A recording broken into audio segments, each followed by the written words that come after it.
Because the tendency is,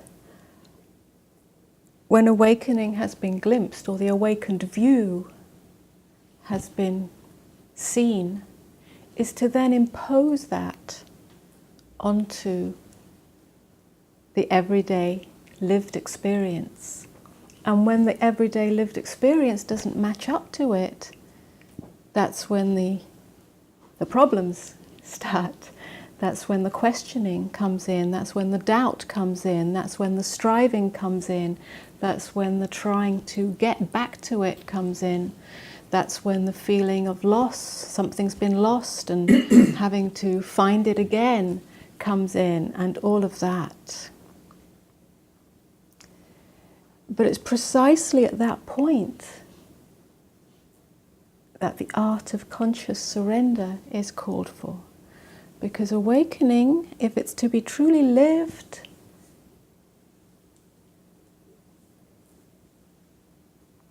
is not an imposing of a view on reality, on life.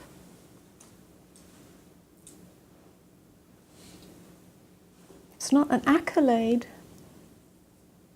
that you can hold up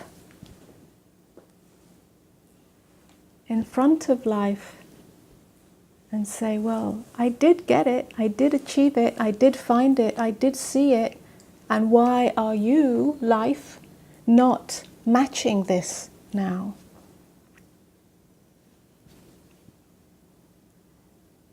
There's a discrepancy.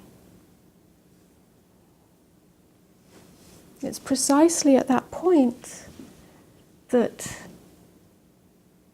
a different journey begins, which is the journey of surrender. It's ever deepening and unending. It's no destination. It's almost at that point that the whole paradigm of awakening needs to be thrown away. It's no longer useful. It's useful up until the point, it's useful on the seeking path, on the journey of seeking that. But once it has been seen, once it has been glimpsed, once it has been found or discovered, once it has become known, it's no longer useful. What's useful is a different journey, which is a vertical journey. A vertical journey through the heart, into the beingness. And it cannot be done by seeing. It cannot be done by having a non-dual perspective. It cannot be done in anything that the mind, with anything that the mind can imagine.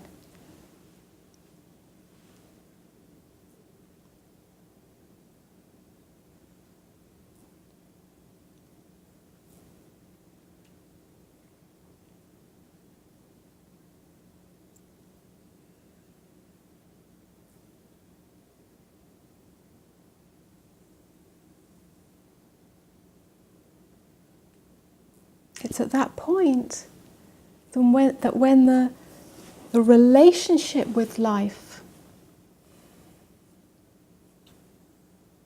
continues with all the waves of feeling and emotion and thought and human interaction and interaction with life around us, when all those waves keep coming,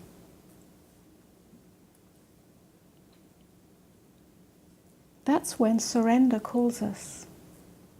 And it's not a surrender with an agenda. It's not a surrender with the agenda of a certain outcome. It's at that point that all agendas must be surrendered. It's about putting down the arms, putting down the fight, putting down the argument to anything that appears as your lived experience. Without the expectation, without the hope, without the demand that it will bring more peace or more bliss or more anything.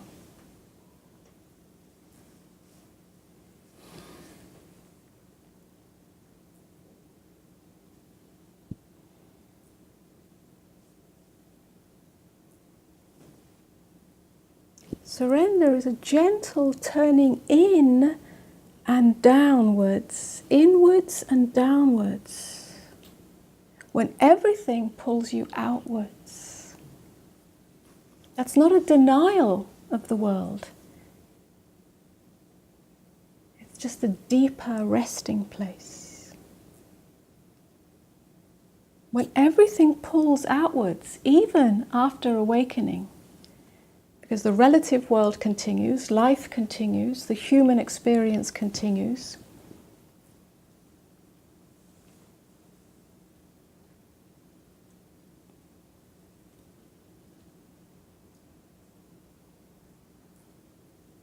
The next stage of the journey is the giving of your allegiance, your devotion to the innermost. Even in the midst of the storm, even in the midst of the hurricane, the turmoil,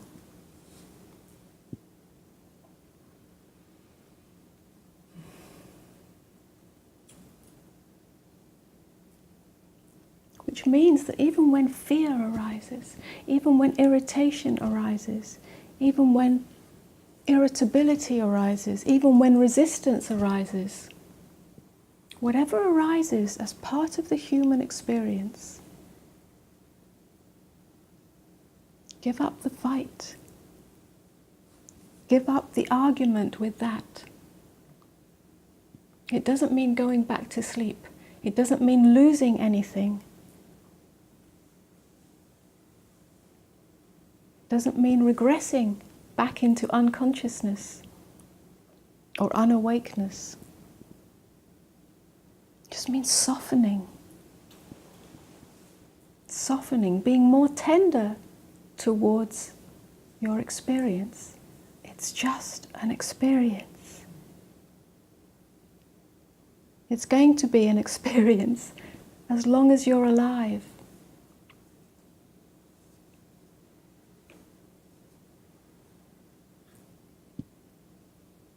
Don't cling to the positive.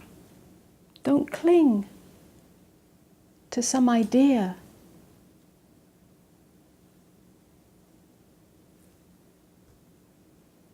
Of what it is to be awake. Whether it's an idea of being more calm,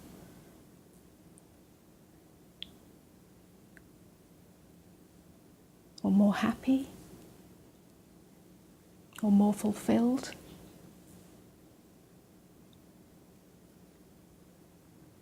Or some place where nothing touches you. The push and pull of the world no longer gets to you. Don't cling to any of that. Because as long as there's any degree of holding on to some idea or desire for perfection or positivity or spirituality, then not only are you keeping that dream alive, that fantasy alive, but you're also strengthening its opposite.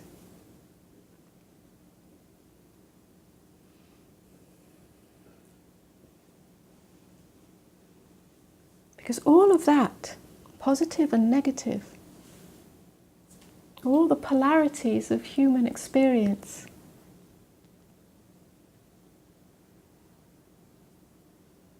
exist on the horizontal dimension.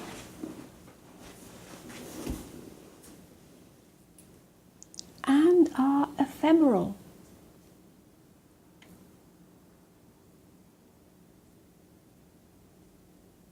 And if you continue to exist on that horizontal dimension, then it simply perpetuates that.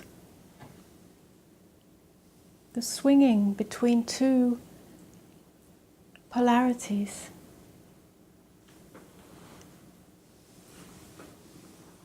And that happens at any level, if you like, of awakeness or unawakeness. Somehow, somewhere, that horizontal dimension needs to flip and fall into the vertical.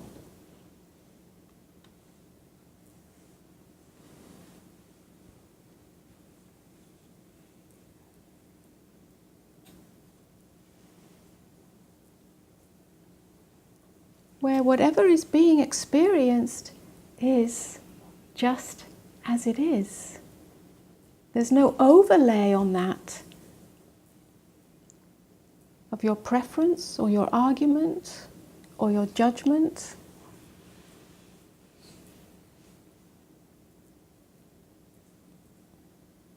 Those may all arise. Preferences, opinions, likes, dislikes, wanting, not wanting, all of that arises. But even as that arises, there is no judgment towards that. There is no argument with that. Even as that arises, there is no denial of it. There is no bypassing of it. At the same time,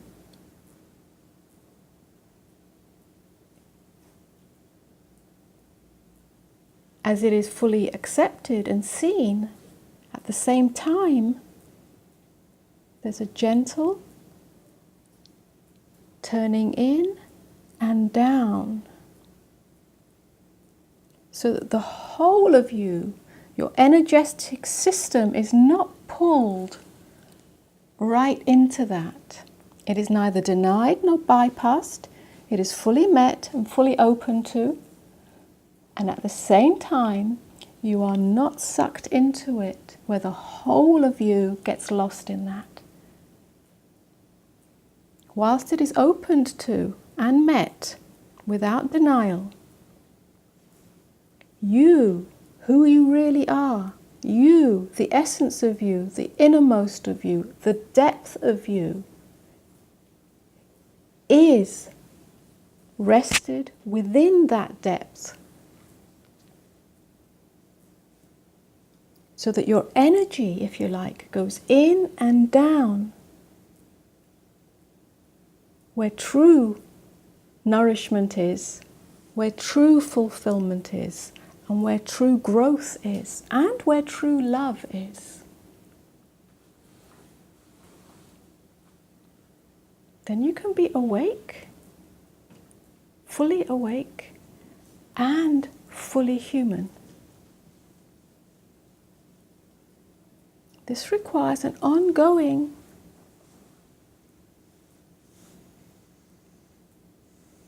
vigilance and almost an ongoing refreshment of your vows. Yeah? To what are you giving your devotion? Are you giving your devotion? Are you married to the horizontality of the human experience? Or are you married? Are you giving your devotion to the depth?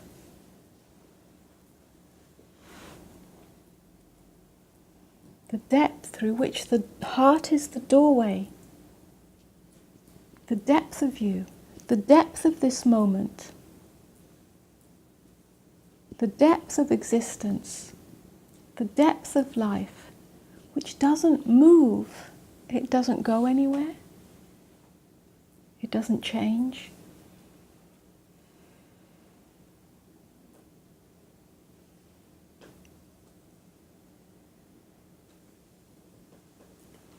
And this is possible even in the midst of that which pulls us.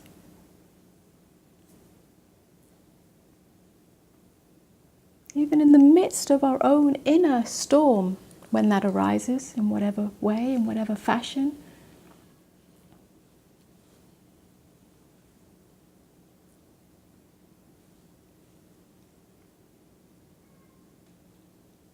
It doesn't mean that you just stop and become spiritual in the midst of being triggered in a relationship or at work or whatever it is, at the computer.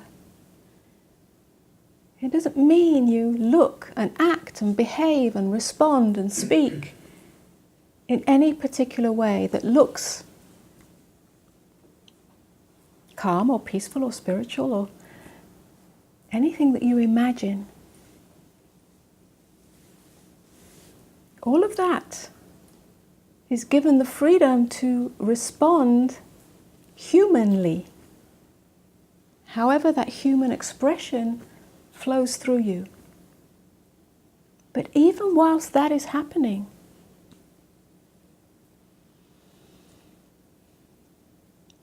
you do not need to get lost in it. Even whilst that is happening,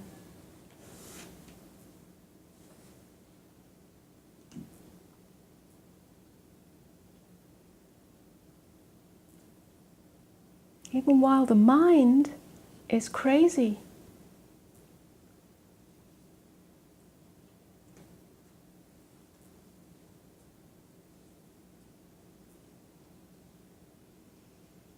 even while the mind believes its experience to be unbearable. Unbearable because it's not wanted. Unbearable because it's too much. Unbearable because you feel helpless in the face of it.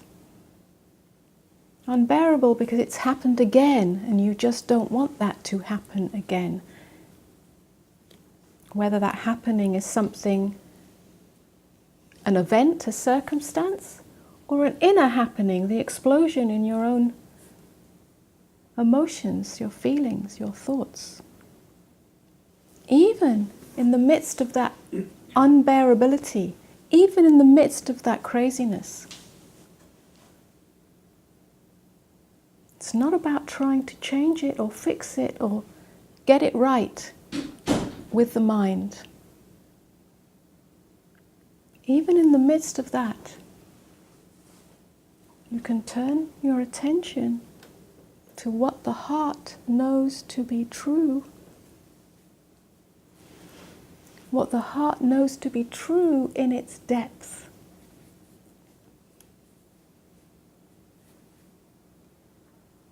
Because the heart, on the deepest level, yes, I'm not talking about the heart that we experience when we love and don't love, when we get hurt and when we get what we want, when, I'm not talking about the heart that has defenses or armoring. I'm talking about something deeper than that.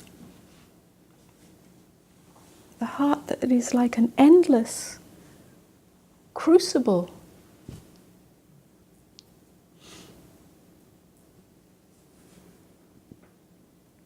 Crucible without a bottom to it. Yeah?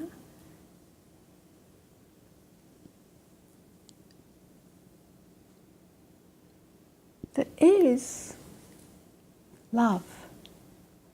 Not the love of something, because that has a limit to it, that has a limitation.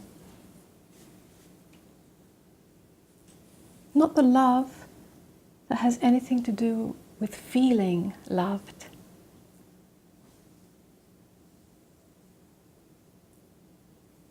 Because that is tainted by your stories, your beliefs.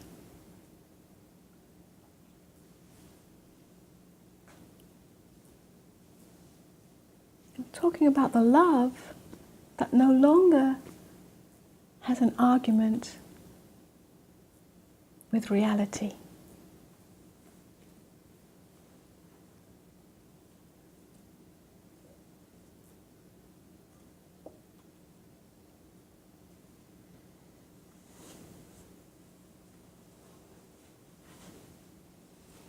Love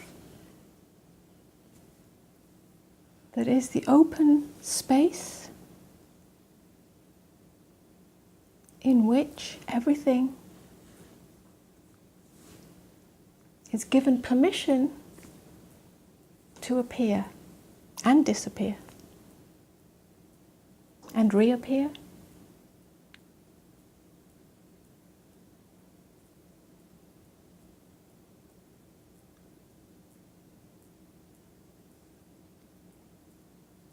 That's a tenderness, to give permission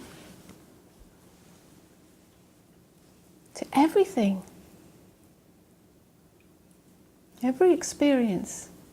To give permission to that is a tenderness. It's not a liking. It's softening around the edges.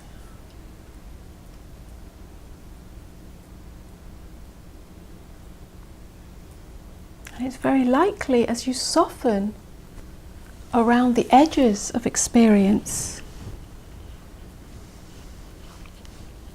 that experience no longer seems so terrible. It doesn't carry as much import, as much weight, as much gravity as the mind had given it because it was trying to push it away or make it wrong. That's the invitation of awakening as it descends from mind through heart.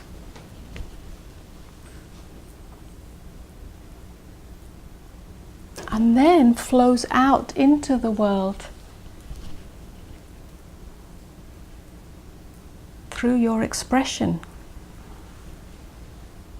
You don't have to be concerned about that expression. It will take care of itself.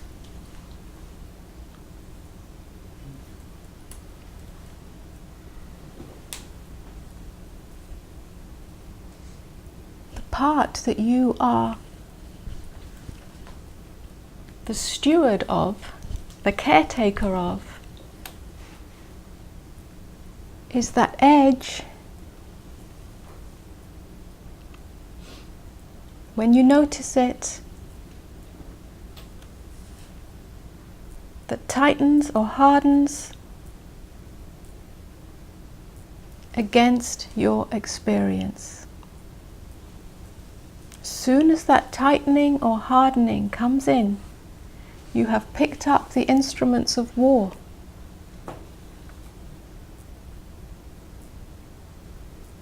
And then you are responsible for your suffering. Not that which appears to be outside of you creating the suffering. You are so powerful that you have given life to that war, to that suffering that you so want to transcend or go beyond or get rid of or transform. Quite rightly so. But that's where you do the work. The work is when you notice any degree of division in you.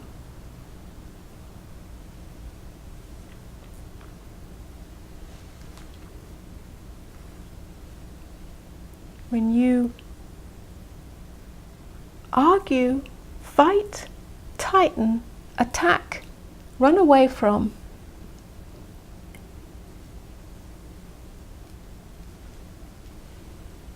anything that you're experiencing,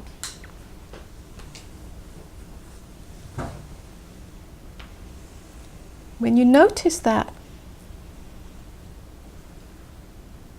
that's the clue. That's the sign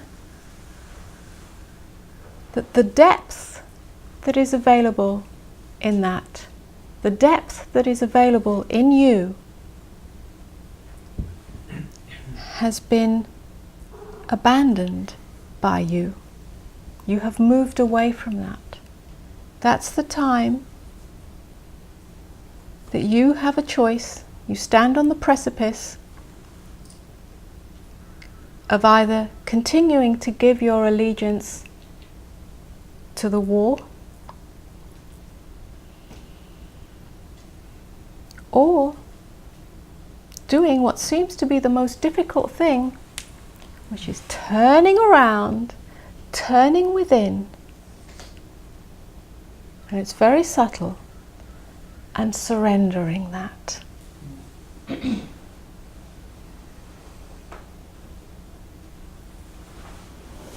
Surrendering that.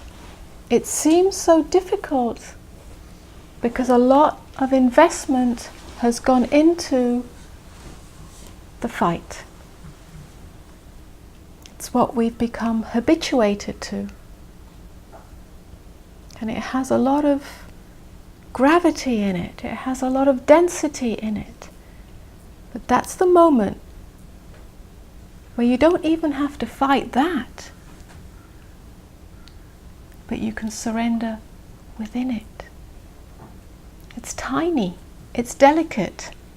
It's as soft as a leaf falling off the tree. It's not a big doing, it's not a big effort, although it appears to be. It's the undoing of effort.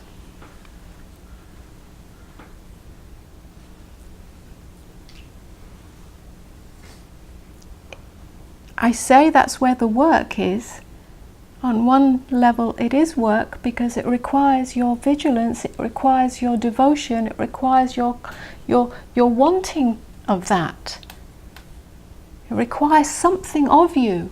At the same time, it doesn't require effort and striving and that's why it's so difficult to describe. But the heart knows that. The heart knows what is being spoken of because it's its natural state.